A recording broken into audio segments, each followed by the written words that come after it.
આકાશવાણી ભુજ સમાચાર વિભાગ પ્રસ્તુત કરે છે વિશેષ વેબ સમાચાર બુલેટિન અને હું છું નેહલ ઠક્કર.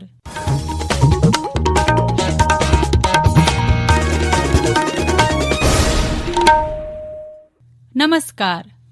ગુજરાતના મુખ્ય ચૂંટણી અધિકારી ડોક્ટર એસ મુરલીકૃષ્ણને જણાવ્યું છે કે ધારાસભાની 8 બેઠક માટેની પેટાચૂંટણીનું મતદાન કાલે યોજવા માટેની તૈયારીઓ પૂર્ણ કરી લેવામાં આવી છે. તેમણે કહ્યું કે અબડાસા, લીંબડી, મોરબી, ધારી, ગઢડા, કરજણ, ડાંગ અને કપરાડા બેઠક હેઠળ આવતા મત વિસ્તારમાં મતદાન સવારે 7 વાગ્યાથી શરૂ થશે, જે સાંજે 6 વાગ્યા સુધી ચાલશે. કુલ 18,75,000 મતાધિકાર ધરાવતા નાગરિકો આવતીકાલે સગવડભરી રીતે મતદાન કરી શકે તે માટે 1500 ને બદલે 1000 મતદાર દીઠ બૂથની વ્યવસ્થા કરવામાં આવી છે. તેમણે ઉમેર્યું કે મતદારો માટે હાથ મોજા અને સેનેટાઇઝરની વ્યવસ્થા કરવામાં આવી છે અને શરીરનું તાપમાન ચેક કર્યા પછી મતદારને પ્રવેશ અપાય તેવી વ્યવસ્થા કરાઈ છે. જો કોઈ મતદારનું તાપમાન ઊંચું આવે તો થોડીવાર પછી ફરીથી ચકાસણી કરી તેને મતદાનનો અવસર આપશે. મતદાન કેન્દ્રો ઉપર આરોગ્ય ટુકડી તૈનાત રહેશે અને તેમના માટે 8,000 પીપીઈ કીટ ફાળવવામાં આવી છે. તંત્ર દ્વારા પુરુષ, મહિલા, દિવ્યાંગ તથા વૃદ્ધો માટેની લાઇન બનાવવામાં આવી છે. કોવિડ-19ની માર્ગદર્શિકાનું ચુસ્તપણે પાલન કરવામાં આવશે.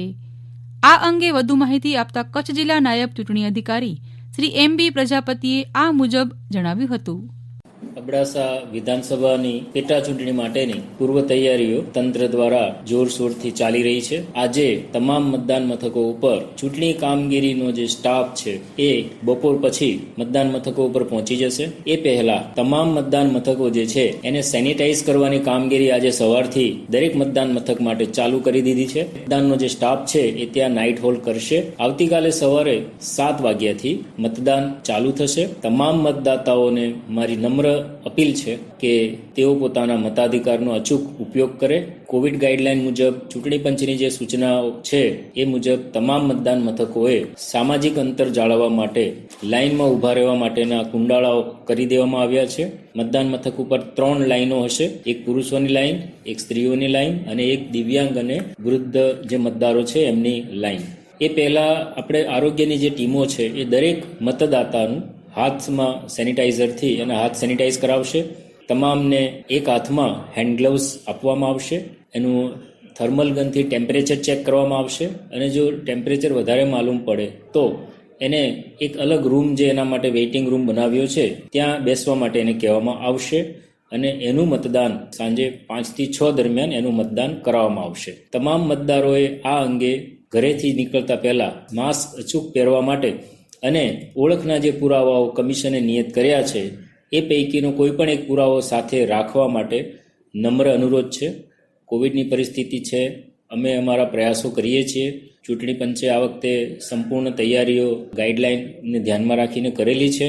કોઈએ ગભરાવાની જરૂર નથી. તમામ કોન્ફિડન્સથી આવો અને મતદાન કરો ચૂંટણીમાં અને આપણા જે રાષ્ટ્રીય ફરજ જે છે એનું આપ સૌ પાલન કરો.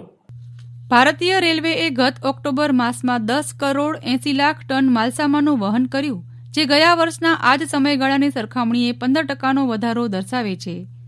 માલસામાનના આ પરિવહન દ્વારા રેલવેને 10,405 કરોડ રૂપિયાની આવક થઈ હતી. માલસામાનના પરિવહન દ્વારા આવક વધારવા માટે સિમેન્ટ, ઉર્જા, વાહન જેવા ક્ષેત્રોના ઉદ્યોગપતિઓ સાથે બેઠકો યોજી છે. રાષ્ટ્રીય જળ જીવન મિશનની રાષ્ટ્રીય સ્તરની બેઠક કેન્દ્રીય જળશક્તિ મંત્રી ગજેન્દ્રસિંહ શેખાવતના અધ્યક્ષપદે આવતીકાલે વિડીયો કોન્ફરન્સિંગ માધ્યમથી યોજાશે. શ્રી ગજેન્દ્રસિંહ આ બેઠકમાં રાષ્ટ્રીય જળ મિશનના અસરકારક અને ઝડપથી અમલીકરણ બાબતે રાજ્યો તથા કેન્દ્રશાસિત પ્રદેશોના આયોજન અને અમલીકરણ વિભાગના મંત્રીઓ સાથે વાતચીત કરશે. આવતીકાલની બેઠકમાં 100 દિવસની વિશેષ ઝુંબેશ ઉપર ચર્ચા થશે, જેમાં ગ્રામીણ વિસ્તારોની શાળા અને આંગણવાડી કેન્દ્રોમાં પાઇપલાઇન વડે પાણી પહોંચાડવાની નેમ રખાઈ છે.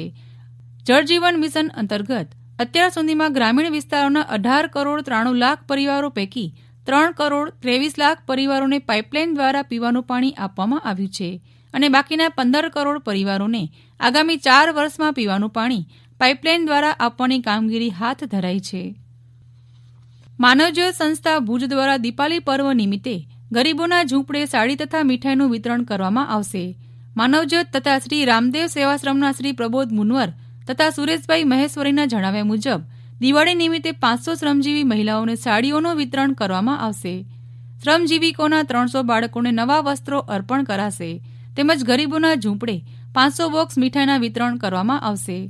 ભુજવાસીઓ દ્વારા માનવજ્યોત સંસ્થાને પુષ્કળ પ્રમાણમાં જૂના વસ્ત્રો લોકોએ આપ્યા છે, જેથી ભુજની ચારે દિશાઓમાં આ વસ્ત્રોનું વિતરણ ગરીબોના ઝૂંપડે ઝૂંપડે જઈ ચાલી રહ્યું છે.